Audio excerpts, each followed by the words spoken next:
Hey guys, on my Appalachian Trail through hike, I had three different types of shoes.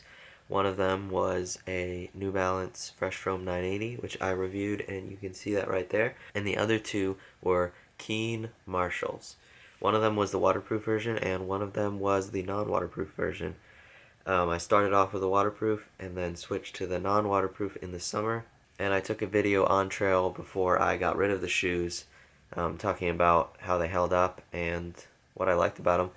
And so I will show those two clips. The blue pair lasted until Pennsylvania, Boiling Springs, and the pink and black pair lasted until the Vermont, New Hampshire border. Here we are with the Keen Marshal WPs. I have about 1,300 miles on them.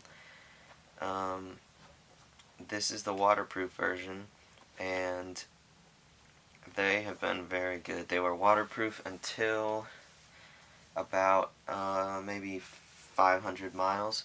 They started to go around the edge of this shoe.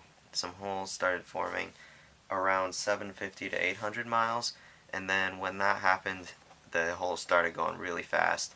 The shoes started making holes up here, and then this side went, and this side came next. This side, there's like a little booty in there that I guess helps waterproof it or comfort or something. But this over here, it was fine. This side wore through. This shoe wore through. I must have kicked a rock or something, and then right there's doing pretty good. I've had 0 blisters in these, which is amazing. And the tread on them is still, I mean, it's still good enough to go maybe 300 more miles.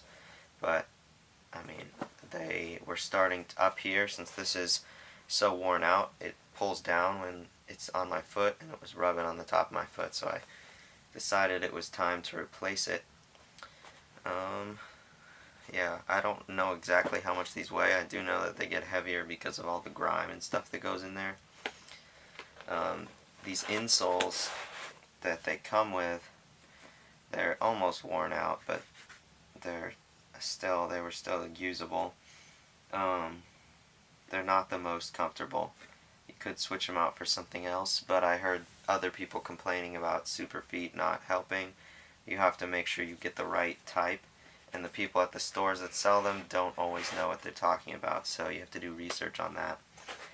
But I'm gonna drop these in the trash, and I replaced them with the same shoe, except it's the non-waterproof version. So instead of the waterproof material here that's more like a ripstop nylon, it has a almost mesh right here. From the inside you can see through it. So I'm hoping that these will do a little better when they get wet, because the waterproof version does not dry well. So these are the Keen Marshalls, the non-waterproof version, and they made it 626.2 miles. And they started coming apart right at the where my big toe is on both of them, and a little bit on the little toe. They started ripping at like 200 miles, and just slowly got worse and worse. And yeah, but the tread is still good on them. It's just the tops of these shoes that tear up.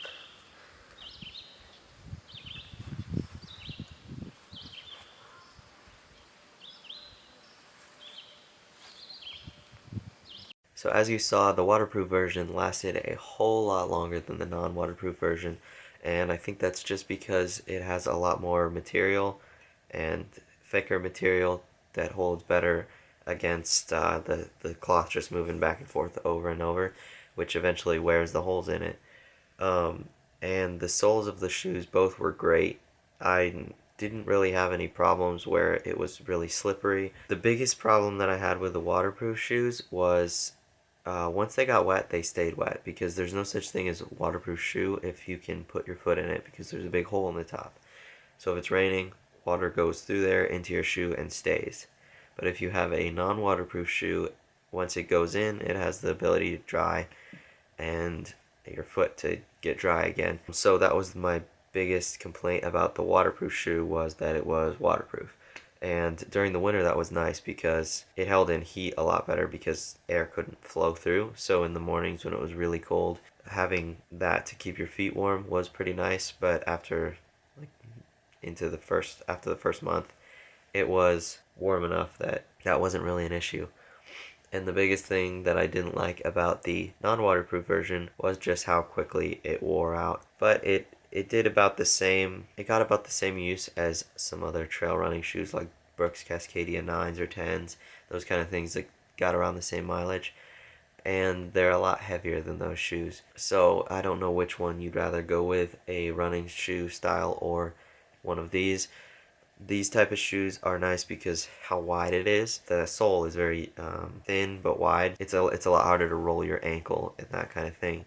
When I switched to the New Balance shoes that I had at the end, I had a lot of ankle problems just because I wasn't used to being the extra quarter or half inch off the ground, and my ankles turned a lot. But overall, I enjoyed both of those shoes. I don't know that I would buy them again just because they are pretty heavy, but the waterproof version is definitely a awesome shoe for winter backpacking or winter hiking.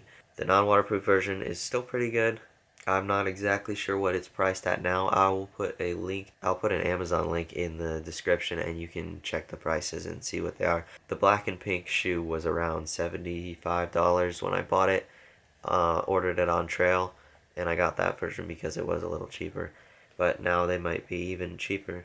So check out the prices if you are interested in them, and let me know what you thought about this video. Hit the thumbs up, subscribe, all that stuff. Thank you guys for watching.